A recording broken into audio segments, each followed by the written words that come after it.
बिस्मिल्लाहिर्रहमानिर्रहीम। अस्सलाम वालेकुम दोस्तों, उम्मीद है आप सब खैरियत से होंगे और अल्लाह पाक की रहमतों में होंगे।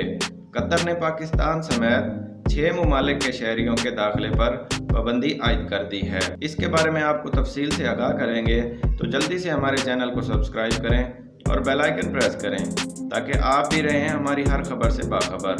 पाकिस्तानी शहरियों को कतर में दाखिले पर पाबंदी आयद कर दी गई है, जबकि कतर एयरवेज ने पाकिस्तान से कतर जाने वाले मुसाफिरों को आगाह भी कर दिया है। कतर एयरवेज के मुताबिक बुकिंग वाले मुसाफिर 28 अप्रैल तक कतर जा सकेंगे, जबकि पाबंदी का इत्तलाक 29 अप्रैल से होगा। एयरलाइन का मजीद कहना है कि जिन मुसाफिरों की बुकिंग मनसूख हो चुकी है वो अपने पैसे वापस करा सकते हैं। कतर एयरवेज के मुताबिक हिंदुस्तान, बांग्लादेश, नेपाल, श्रीलंका और फिलिपाइनी शहरियों को भी कतर में दाखिले पर पाबंदी होगी। कतरी हुकूमत ने कोरोना की वजह से पाकिस्तान समेत 6 ममालिक के शहरियों के दाखिले पर पाबंदी आयद कर दी है।